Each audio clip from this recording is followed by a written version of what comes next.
स्वागत है आप सभी का मोटिवेशनल कहानियों में। आज की कहानी का शीर्षक है जीवन की दौड़। एक बार दो दोस्त थे।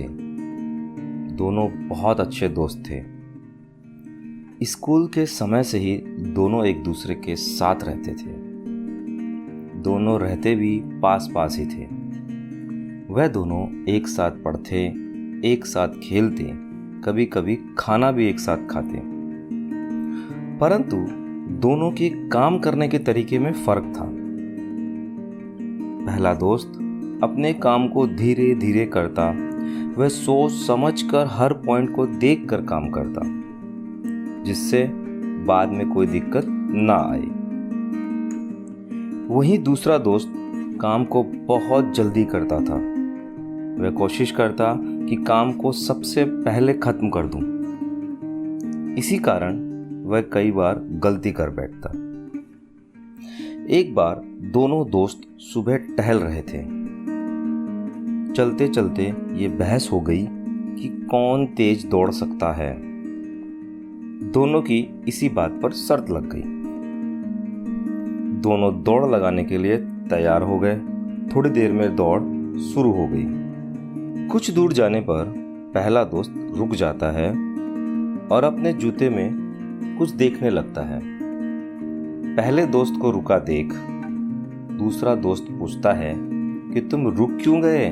क्या तुम मेरे साथ दौड़ नहीं सकते? पहले दोस्त ने कहा, मेरे जूते में कुछ कंकड़ घुस गए हैं। मैं इनको निकालने के बाद ही दौड़ सकता हूँ, वरना मैं कुछ दूर जाने के बाद चल भी नहीं पाऊंगा। दूसरा दोस्त बोला, मुझे किसी कंकड़ का डर नहीं लगता। मैं तो बिना पत्थर निकाले ही दौड़ पूरी कर सकता हूं। पहला दोस्त कंकड़ निकालकर वापस दौड़ने लगा। दूसरे दोस्त को फंसे कंकड़ अब बहुत चुभने लगे। उसके पैर घायल हो गए और पैरों से खून बहने लगा। वह दर्द से बेहाल वहीं लेट गया। पहले दोस्त ने यह देख उसे सहारा दिया और पानी पिलाकर पैर पर दवाई लगाई। जब दूसरे दोस्त का दर्द सही हो गया तो उसे अपने किए पर पछतावा हुआ। दोस्तों, यह कहानी हमें एक बार में ही कई बातें सिखाती है। पहली बात कि हमें अपनी समस्याओं को बड़ी होने से पहले ही खत्म कर देना चाहिए। जिस प्रकार प्रथम मित्र ने जूते से कंकड़ निकाल लिए थे, उसी प्रकार हमारी अनेक समस्याएं, जो बीमारी हो सकती है, कोई रिश्ते में गलतफहमी हो सकती है या कोई और समस्या, उन्हें तभी खत्म कर देनी चाहिए जब वह छोटी हो। बड़ी होने के बाद तो उसे सही करना मुश्किल हो जाता है। दूसरी शिक्षा, जल्दबाजी हमेशा नुकसानदायक होती है। जैसे दूसरे दोस्त ने जूते में फंसे कंकड़ को नजरअंदाज किया और जो नतीजा आया वह खराब था। इसी प्रकार कोई भी कार्य को करने में जल्दबाजी नहीं करनी चाहिए, बल्कि उसी सही ढंग से करना चाहिए, चाहे समय ज़्यादा लगे।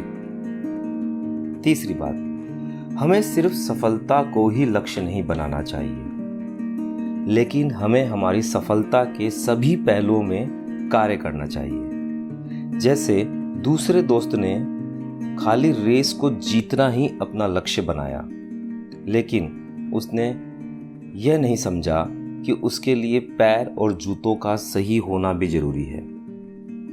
जबकि पहले दोस्त ने जीत का लक्ष्य न बनाकर उसमें काम आने वाले सभी पहलुओं को ध्यान दिया, तभी वह रेस जीत पाया। धन्यवाद।